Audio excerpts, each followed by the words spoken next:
ကိုအိမ်အောင်ကိုနဲ့ကြတဲ့ပုဂ္ဂိုလ်နဲ့အရင်ဘဝကလည်းပဲအဲ့ဒီပုဂ္ဂိုလ်တွေကတွေ့ဘူးကြတာအဲ့ဒါမျိုးတွေ့ဘူးတာတွေဖြစ်တဲ့အတွက်ကြောင့်လူပေါင်းများစွာကိုမြင်တဲ့အပိုင်းမှာလူတိုင်းကိုစိတ်ဝင်စားသွားတာဟုတ်ရဲ့လားမဟုတ်ဘူး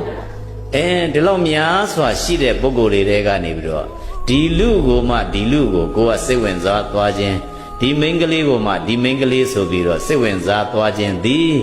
လူဟောင်းကိုဘဝတစ်ခုမှပြန်မြင်လိုက်ရလို့တဲ့ပါတယ်လေဒီအိမ်အောင်ရေးကဏ္ဍတွေနဲ့ပတ်သက်လို့ဗုဒ္ဓရဲ့စာပေမှာစနစ်တကျတွေနော်ပြထားတယ်စာပေကဘလောက်ထိပြထားတာရှိလဲလို့ပြောတော့ဒီလူနဲ့ဒီလူဒီလောက်လူတွေများစွာရှိတဲ့တွေကလာပြီးအိမ်အောင်ကြခြင်းရဲ့အကြောင်းမှာစာပေမှာပြထားတာရှိတယ်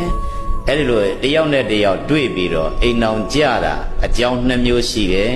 တဲ့အကြောင်းဘယ်နှမျိုး2မျိုးရှိနံပါတ်1ကပုပ္ပေဝတဏ္ဏိဝါဒေနာရှိဘဝတွေတုန်းကအတူတူနေခဲ့ရင်လေအဲ့ဒီပုဂ္ဂိုလ်နဲ့အိမ်အောင်ကြတတ်တယ်တဲ့တို့သူတော်စင်များကိုအိမ်အောင်ကြတာကိုလည်းပဲပြန်ပြီးတော့ဒီ2မျိုးနဲ့ချိန်ထိုးကြည့်ဖို့မလိုဘူးလားလိုတယ်အဲ့ဒါကြောင့်ဒီဘဝမှာလာပြီးတော့အိမ်အောင်ကြတာအဲ့တော့မျိုးအိမ်အောင်ကြတဲ့အပိုင်းမှာလင်ဖြစ်ရင်လေလင့်ရဲ့ဝတ္တရားဇနီးမယားဖြစ်နေရင်လေဇနီးမယားရဲ့ဝတ္တရားဆိုတာမရှိဘူးလားရှိတယ်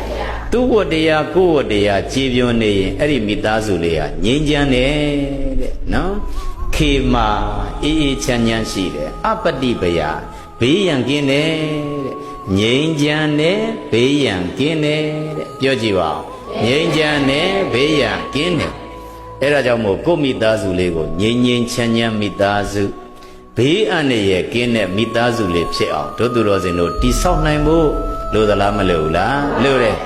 အဲ့ဒါမျိုးတိဆောက်မယ်ဆိုရင်2ဦးလုံးမှာတာဝန်ရှိတယ်တဲ့လင်ယောက်ျားကလည်းကိုယ်တာဝန်ဝတ္တရားတွေမရှိဘူးလားရှိတယ်ဇနီးမယားကလည်းဇနီးမယားရဲ့ဝတ္တရားတွေမရှိဘူးလားရှိတယ်အဲ့ဒီဝတ္တရားတွေကိုတည်တည်ချာချာနားလည်ဖို့မလိုဘူးလားလိုတယ်အဲ့ဒါမျိုးလေးတွေတာဝန်ကြည်နေကြတယ်ဆိုရင်အဲ့ဒီမိသားစုလေးကငြိမ်းငြိမ်းချမ်းချမ်းဖြစ်ပြီးတော့လင်ယောက်ျားရဲ့လိုအပ်ချက်ကိုဇနီးမယားကဖြည့်ဆည်းပေးဇနီးမယားရဲ့လိုအပ်ချက်ကိုလင်ယောက်ျားကဖြည့်ဆည်းပေးပြီးတော့တယောက်နဲ့တယောက်တို့သူတော်စင်များအပြန်မြန်လန်းလန်းအကူညီလေးတွေပေးပြီးတော့ဘဝဟာတဆင့်နဲ့တဆင့်မြင့်သွားဖို့လိုသလားမလိုဘူးလားလိုတယ်အိမ်အောင်ကြခြင်းကိုအကြောင်းပြုပြီးတော့စိတ်ဓာတ်တွေလည်းပဲပို့ပြီးတော့ကောင်းလာမယ်ကိုကျင်တရားစောင့်တည်နိုင်မှုလည်းပို့ပြီးတော့ကောင်းလာနိုင်မယ်